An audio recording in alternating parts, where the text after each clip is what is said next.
Hello everyone, welcome to the 5 Minutes PM podcast. One thing I want to share with you is about the reading of the PMBOK guide.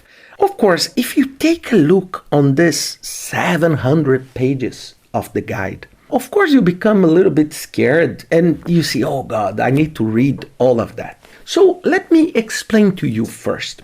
You need to understand that the PMBOK guide is not a novel, it's a standard. So it's not a book for you to learn project management by reading it.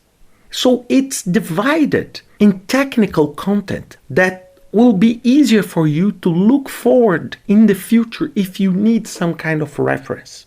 So basically, the current PMBOK guide is divided in three main parts, three main chunks of knowledge. The first one is part 1.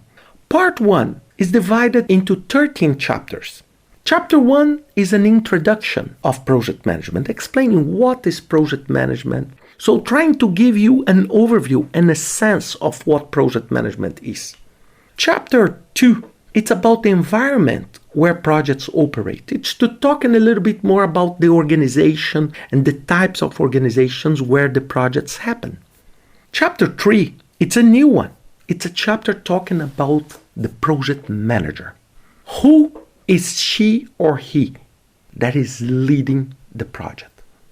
Then chapter 4 up to 13, it's about the 10 knowledge areas, starting on integration, chapter 4, and stakeholder management, chapter 13.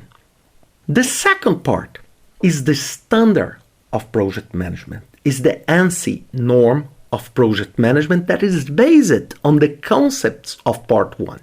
But here, what's the difference between part 1 and part 2? Part 1, most of the content is divided into knowledge areas, while part 2, most of the content is divided into process groups: initiation, planning, execution, monitoring and control, and closing. So it's from the beginning to the end. Finally, part 3, it's the appendix, with different sets of information that complement part 1 and part 2.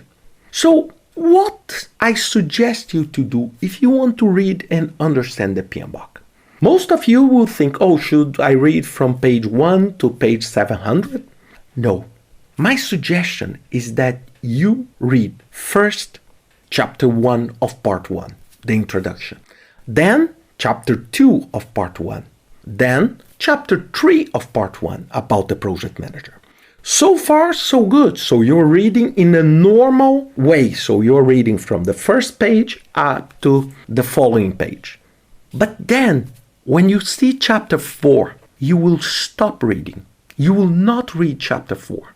You will jump into part 2. And then you will read the full part 2, the 6 chapters of part 2. Where you'll see from the beginning to the end. As soon as you finish part 2, you go back to chapter 4 and read from chapter 4 to 13. And you finish by reading part 3 on the appendix. Why I'm suggesting you to do that? Because if you read chapter 4, 5, 6, 7, 8, 9, 10, 11, 12, and 13, you read focus areas of the project, but you will not read how a project is undertaken. So part 2, you will, for example, imagine that chapter 11, you're talking about risk, and chapter 6 about scope. So you will say, oh, so scope, I need to take care of scope before risk. This is not true. Because in reality, all that 10 knowledge areas happen almost all the time. Imagine that in your table you have 10 pieces of paper that you need to manage all the time together.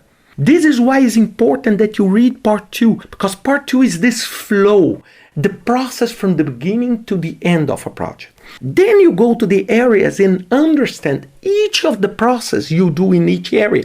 But then you will have an idea of the timing. So you will not do all integration, chapter 4, to then start scope.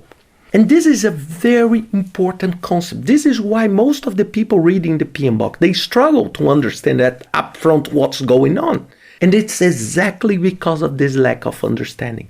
So think about that, okay? When you are reading the PMBOK, read first part 2 after reading the introduction of part 1, and then you come back. And I said this for the first time in 2000, 18 years ago, I said about that. And this was the way I was studying when I was learning the PMBOK guide. So think about that, okay? I hope this could help you to manage your challenge of reading the PMBOK in a much more easy and understandable way, okay? Have a wonderful week ahead and see you next week with another 5 Minutes PM podcast.